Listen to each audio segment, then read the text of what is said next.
माई मेरी सचिया जो कवाली माता तेरी सदा ही जय। कार्तिक महात्म की जय। श्री लंबोदर गज वंदनम जय जय श्री गणेश। विघ्न हरण मंगल विकरण काटो सकल कलेश। काटो सकल कलेश प्रथम मैं तुम्हें मनाऊं। पान फूल में शान सभी समान चढ़ाऊं। तो विद्या का दान ज्ञान अज्ञानी कमाऊं। रखना मेरा मान चढ़ो माथ में नवाऊं। सर की दाता सरस्वती करो तुम्हारा ध्यान। चारणी ब्रह्माणी करो मुझे आज प्रदान। गुरु गोविंद के कहीं चरण नवाऊं चरणों मां। दीनहीन जन जान के लाखों शीस तेरा। बोल सांचे दरबार की जय। कल हमने कार्तिक मातम का 13वां अध्याय स्मरण किया।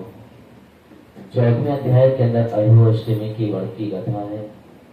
15वां अध्याय स्मरण करेंगे। इतनी कथा सुनकर कि राजा प्रथु कहने लगे, हे नारद जी, अब आप भक्त वत्सल भगवान की पूजा का इतिहास सुनाने की कृपा करना। तब नारद जी बोले, हे राजन, एक पुरातन इतिहास कहता हूं, सो ध्यान लगाकर सुनो। पहले क्रांतिपुर में चौल नाम के एक राजा राज्य करता था। उसके राज्य में समस्त प्रजा सुखी थी, कोई भी दरिद्र पीड़ित दुखी नहीं था।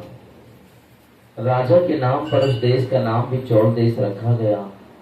एक बार वे राजा मूल्यवान मणि मुक्ताओं द्वारा भगवान की पूजा करके वहीं मंदिर में बैठ गया। उसी समय उस नगर के विष्णु शर्मा नाम के एक ब्राह्मण ने आकर अनेक तुलसी दल तथा जल से भगवान की पूजा की। उसके तुलसी पत्रों से राजा की पूजा की मणि मुक्ता आदि थक गई। यह देख राजा ने क्रोधित होकर ब्राह्मण से कहा, हे विष्णु शर्मा, तुमको पूजा का कुछ भी ध्यान नहीं। मणि मुक्ताओं से की गई मेरी पूजा की शोभा को तुमने तुलसी दलों से ढककर समाप्त कर दिया है। यह सुनकर विष्णु शर्मा कहने लगा, हे राजन, अभिमान के वशीभूत होने के कारण तुम भगवान शिव की पूजा को नहीं जानते। ब्राह्मण के ये वचन सुन राजा ने कहा, हे ब्राह्मण, तुम दरिद्र हो, इस कारण भगवान की पूजा को क्या जानो। क्या तुमने कभी भगवान का कोई स्थान बनवाया है अथवा कोई यज्ञ आदि किया है? अगर यही बात है तो मैं देखता हूँ कि भगवान की भक्ति करके पहले तुम स्वर्ग में जाते हो या मैं जाता हूँ।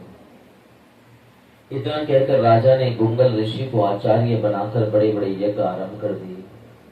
साथ ही ब्राह्मणों को बहुत सा धन देने लगा। परंतु विष्णु शर्मा सर्वदा की भांति माघ और कार्तिक मास के व्रत, तुलसी का वन का रोपण, एकादशी का व्रत तथा ओम नमो भगवते वासुदेवाय इस मंत्र का जाप करते हुए भगवान की पूजा अर्चना करता रहा। वह उठते बैठते चलते फिरते हर समय भगवान का स्मरण तथा कीर्तन करने लगा। साथ ही एक समय भोजन करता। एक दिन विष्णु शर्मा ने जो ही रसोई तैयार करके रखी, कोई उसका भोजन उठा करके ले गया। इसके बाद उसने सायंकाल का व्रत भंग होने की वजह से पूर्ण रसोई नहीं बनाई और भगवान का भजन करते हुए भूखा ही सो गया।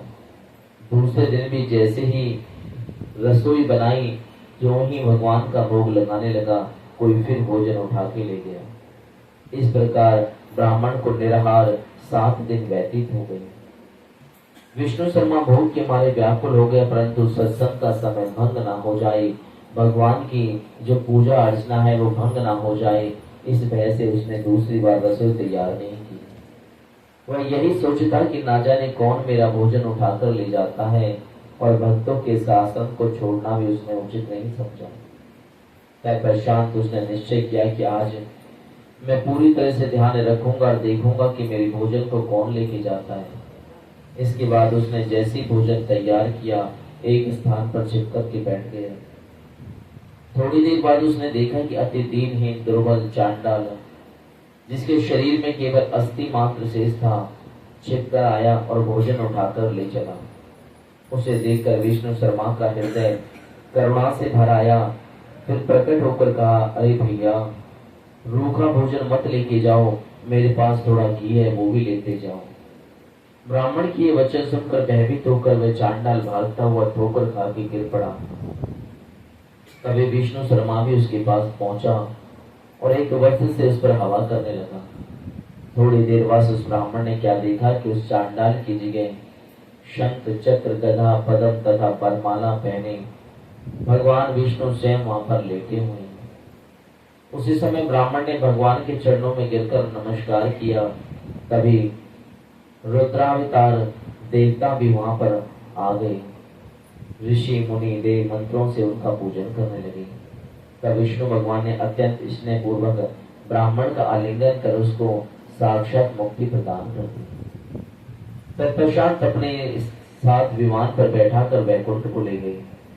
यह चरित्र देखकर चौल राजा अत्यंत दुखी हुआ और उसने आचार्य गुंगल ऋषि को बुलाकर कहा कि यह सब क्या हो रहा है।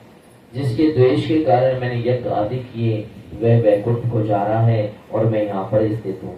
क्या मेरा यज्ञ, दान आदि सब निष्फल हो गए? इससे यही सिद्ध होता है कि भगवान यज्ञ आदि से नहीं, केवल भक्ति से प्रसन्न होते हैं। आजीवन ब्रह्मचारी रहने के कारण राजा की कोई संतान नहीं थी, अतः संपूर्ण राजपाट, धन संपत्ति उसने भांजे को सौंपकर भगवान मुझे स्थिर भक्ति प्रदान करे ऐसा कहते हुए यज्ञ कुंड में कूद गई। यह दृश्य देखकर कि गुंगल ऋषि ने क्रोध में आकर अपनी चोटी उखाड़ ली। तब से अभी तक चोल देश में भांजा ही मामा का उत्तराधिकारी होता है और गुंगल गोत्र के ब्राह्मण आज भी सिखा नहीं रखते। चौल राजा के अग्नि कुंड में गिरते ही भगवान ने प्रकट होकर अग्नि कुंड में उसका आलिंगन कर उसे भी साक्षात मुक्ति प्रदान कर दी। इसके पश्चात भगवान विष्णु शर्मा को पुण्यशील तथा चौल को, राजा को सुशील नामक अपना द्वारपाल नियुक्त कर दिया। इति श्री कार्तिक मातम 15वां अध्याय। श्री नारायणाय नमः। मन नारायण नारायण